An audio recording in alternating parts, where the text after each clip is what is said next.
The venture is looking for social entrepreneurs eager to transform the world. Represent Malaysia to pitch for a share of $1 million in funding and receive world-class mentorship. Register at theventure.com. Application ends 15th November 2016. This is a download from BFM 89.9, the business station. Good morning, this is Open for Business. My name is Jeff Sandhu and I have with me two entrepreneurs on the show today. It's Joanne Ho from Happy Bunch and also Spurt Chi Peng from Parkbox. And they're both shortlisted for the Alliance Bank SME Innovation Challenge. Guys, welcome to the show. Now let's talk about the company. Joanne, let's start with you. Happy Bunch, tell me a bit about the company. What do you do and who do you serve? Sure. Good morning, Jeff. Thanks for having us here today. So Happy Bunch, we have been around for 2 years. And so we are Malaysia's first and largest online flower delivery business. And what we do is that every day we curate one amazing arrangement of flowers. We call that the Happy Bunch. And for 42 ringgit, anyone can send flowers for any reason or every reason at all. Wow. We call that the magic of hashtag just because flowers. And who we serve is people in Klang Valley, obviously, and our predominantly women from about 18 to 45 years old. But I guess the customers who actually come onto your site will probably be more males and then buying off, or actually no. No? We first targeted men. We thought they were our target market, but 80% of our customers are women sending flowers to other women. Wow. Okay. All right. Spurt, what about Parkbox? It sounds very interesting here because the name itself I think tells a lot of what you actually do here. But just tell me a bit of the background. Yeah. Hi, I'm Spurt from Parkbox. First of all, thanks to BFM and Alliance Bank.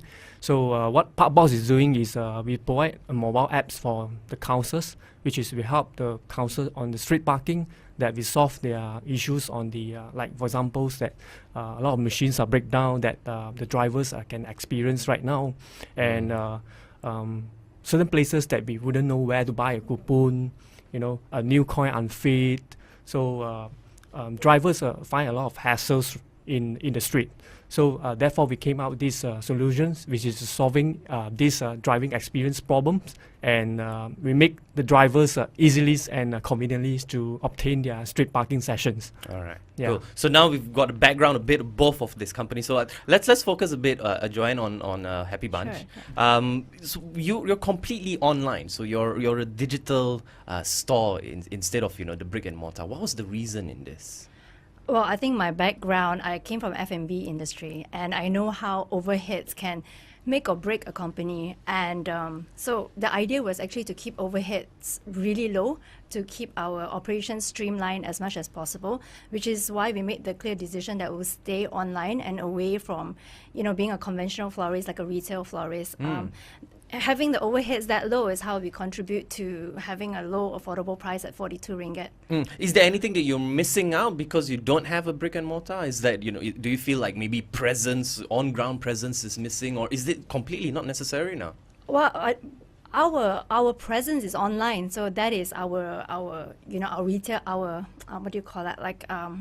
Basically your footprint itself. Yeah, I mean, it's like having a retail presence is where people see you. For us, it's being online. That is our presence. So we don't feel we're missing out. In fact, we find it easier to reach people. Right. And so, and all this is one of the reasons that you're online and only online is also being able to charge at like 42 ringgit. Of course, because the overheads are so much lower. We are renting out of a very small shop lot. We're not paying sky-high prices to shopping malls. So yeah, keeping overheads low. What else do you have to put in order to make sure that price remains that 42 ringgit? I mean, overheads obviously is one, but there's a lot more other factors. How do you keep that price? Because that's, to me, that's very affordable for, especially for flowers, because they're expensive. And it has to be fresh as well. Correct. So two things, like I said, one is keeping the overheads low. The second thing is our business model, our very business model, the fact that we curate one bunch a day. So we're actually not stocking up on things we don't need. So if today's flowers is roses, everyone's going to get roses. We don't stock up on carnations. And one of the problems that most florists have is because they have 60% wastages. It's very highly perishable products. And because of that high wastage, who is paying for that? It's actually the consumer. That's why you pay 100 ringgit for a bunch. Yeah. So do I have the ability to sort of, tell you my own preference, or is it all down to Happy Bunch itself, and you will make sure that the person who receives it will have a smile on their face? So the idea is the gesture behind sending flowers, not so much what the flowers are. So if you are very particular, Dai must have white roses, for instance, then perhaps we're not the one for you. But in all honesty, 50% of our customers order without knowing what flowers are coming up. So they leave it to us. They know that the flowers are going to be amazing, and they're confident enough to pre-order before even the flowers are reviewed. Wow. Yeah. And satisfaction level must be really high then, because, it's flowers at the They're end of the flowers, day. exactly. They're so happy. They make the recipient very happy. All right. So, during which season then do you sort of get the most orders, and is there special occasions and stuff like you? Yeah, the obvious ones. Number one, Valentine's Day, without a doubt. The second one is actually Mother's Day, and that that's follows nice. not far behind. And for the first year, we actually didn't open those 2 days. It happens to fall on on a Sunday, obviously Mother's Day. We decided not to open the first year. Kind of ludicrous for all florists, but yeah, good for our souls, I think. So how do you keep up with the rise in demand or a spike suddenly for Valentine's Day or Mother's Day, and because your flowers have to be kept fresh, how do you go about with your inventory? So the good thing about how we work is that because we order what we need, and we are not stocking up. Like I said, we only order the flowers that we need for that day. So our flowers are coming in every single day. Yeah, so compared to your conventional florists, they are stocking up. They have flowers sitting there for a whole week. And our flowers are obviously fresh because they're coming straight from the wholesalers. They're coming straight from overseas and landing in our doorstep the next day. So yeah, fresh flowers and affordable flowers. Would the delivery charges from the warehouses to your place also have any effect, or is this something that it's just from the you don't wholesalers? yeah. Everyone here is getting from the wholesalers. So yeah, pretty much the same. And then from your side, you do the delivery as well. And, Yes. and how's that been? Is it difficult? Because, Malaysians, it's, you serve the Klang Valley. Sure. It's a wide Initially, area. Yeah. Logistics is a whole different ballgame, right? It was one of our biggest challenges in the beginning, but now it's part of the business. Our business, that is part of our supply chain. So we are in the business of delivering happiness. So happiness is the flowers. Delivering is also another part of our business. So it's become part and parcel of how we do business. So yeah, initially it was challenging getting that right, but now it's day to day. That's what we do. When did Happy Bunch first started? What year was this? We've been around for 2 years, so 2014. Right. And so the logistics side, in terms of your delivery boys, or how many have they grown throughout the years? We actually outsource this portion. It's something that we've tried bringing it in-house, but again, logistics is so crazy how you handle logistics. So we decided, right now is the best time to just let another company handle it because they are so much better at it than we are. In what way winning the Alliance Bank SME Innovation Challenge for Happy Bunch will help to sort of, escalate your company to the next stage in that sense?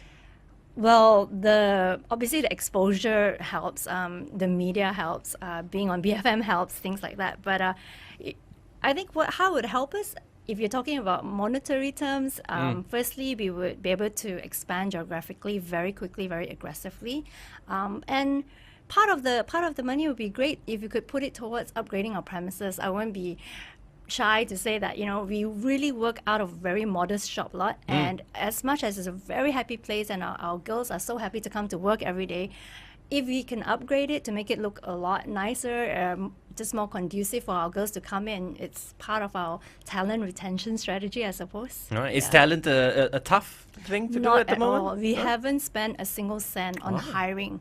Every time we needed to hire someone, we've actually put it out on our social media, and we get streams of emails coming in. So we've been so fortunate and blessed that we've got the best people without having to pay a single cent getting them in. And I guess because being able to work with flowers every day is something that it's awesome. it helps a lot with the stress, awesome. I guess. Yes. So we will move on to Spurt Eye in just a Yeah. moment. This is Open for Business, BFM 89.9. Build financial mountains. BFM 89.9. This is Open for Business. My name is Jeff Sandu, and I've got two entrepreneurs here in the house. And early on, we heard Joanne Ho from Happy Bunch. Now we're going to hear from Spurt Chi Peng. He's from Parkbox. Yeah. And both of them are shortlisted for the Alliance Bank SME Innovation Challenge. Spurt is recently, just in the start of the show, we heard about what Parkbox is and who do you cater. Yeah. When did it all start? Like, how did this idea come about? Yeah, we started in 2015, and we have pilot launch in beginning of this year. And how we started this Parkbox is we saw problems in driving's experience that we daily driving to the towns. We face a lot of problems, like sometimes we meet some friends, we parking in the street, and we having some nasi wanggeh in the street. So at least we face problems like on the street to difficult to obtain the parking sessions, and we get compounded sometimes, right? We double park and triple park. So it's not because of the drivers doesn't pay. It's due to a lot of reasons that like the machines are breakdowns most of the in town, and a lot of like coins that we unfit, and those are parking coupons that you wouldn't know where to get all these coupons, and you have to scratch like complexities. So and sometimes these machines are complicated, though. I mean, especially recently, though, some of the new parking machines, just that I think from the councils they're a bit confusing to use. Yeah. I mean, even though that you have to press a lot of buttons that certain place that you wouldn't know what are the buttons that you have to press in. So these are the challenges for all these drivers to get easily to obtain their street parking. So then, how difficult was it then to convince the municipal councils to go like this is the way forward, and like who so far have you sort of partner up with in order for Parkbox to be activated? Yeah, we have launched in Taiping and Kamunting, which is that we have right now for 3,000 plus users, and these are we direct to the councils sometimes, and some councils that we are go through with GLC, which is like for example that drive us to the smart cities in Malacca State. So that we go through a lot of channels towards the to touch on the local councils. And have they been open to the idea? Like, do they buy the idea, or do customers do customers buy into this idea? It's quite straightforward, which is we implement in 2 weeks' time. We just we provide an accounts for them and set up in those are the information zone, locations, rates. So part of it that they can just immediate to roll out the system. And so for Parkbox, how do you make the revenue then? Because you're obviously the park, you don't own the parking space. It's still owned by the municipal council. So how do you then make the revenue? Yeah, our revenue stream is from the cards from the councils, and upon the drivers are made the parking sessions. So we take a cards from there.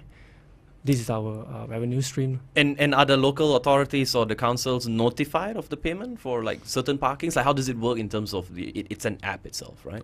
Yeah, the local council's officer will have an apps to verify the nearest car, which is the apps that we provide for them, and they can verify through a car plate number. So whether they know this car are paid, are not paid, or expired. Right. So they can take actions on that. All right. So from the consumer's point of view, how does Parkbox work? I download the app, and then what can I see from the app? I mean, what's the user experience here? Yeah.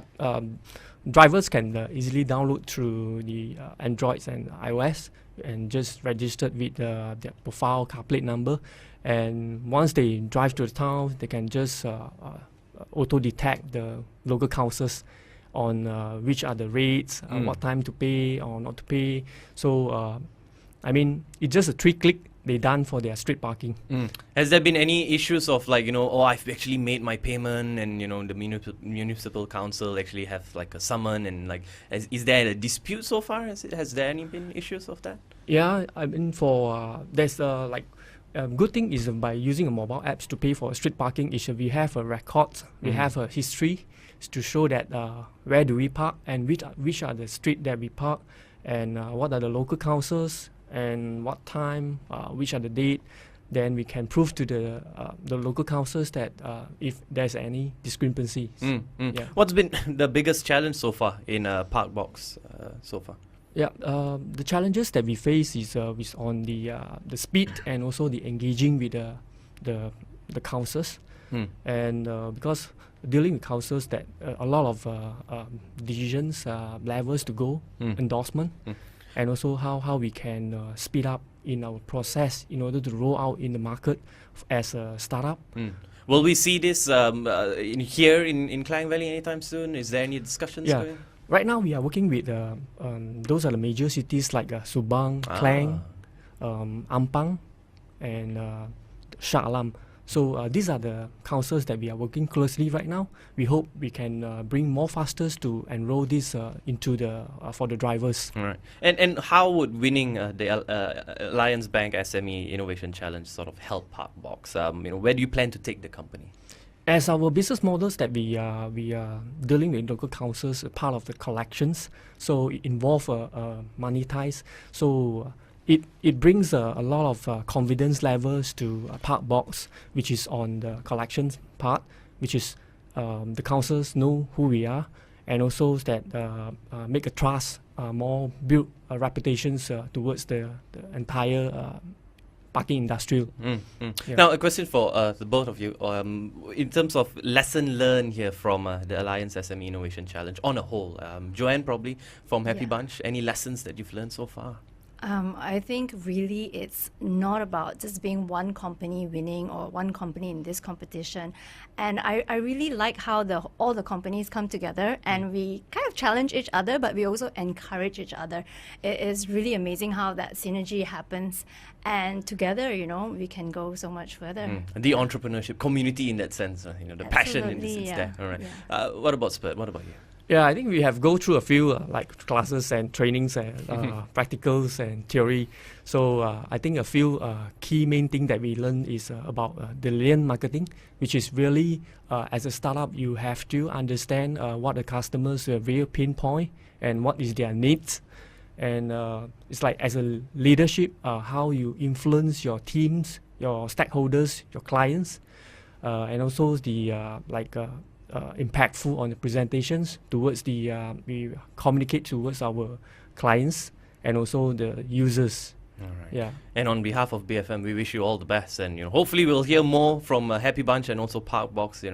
I'm sure we will be keeping a very close eye. And I think a lot of people can for Happy Bunch, where can they sort of know more about Happy Bunch, or if they want to send flowers to any people, where can they go? What's the website? Just follow us on our Instagram, Happy Bunch My, and our Facebook and website to actually order the flowers, happybunch.com.my. All right. Is there a deadline of when I can actually order flowers? Like, how soon can the flowers be delivered? You can order today by 12:30. You still have 2 hours, Jeff, and it will be delivered today. Wow, Yes. cool. And what about Parkbox? Where can we find out more about Parkbox? Yeah, you can follow us in the social medias and also the website www.parkbox.my, and easily can download from the Android Play Store and also the iOS. All right. Yeah. You've just heard Joanne Ho from Happy Bunch and also Spurt Archie Peng from Parkbox. They are shortlisted in the Alliance Bank SME Innovation Challenge. This has been Open for Business, BFM 89.9.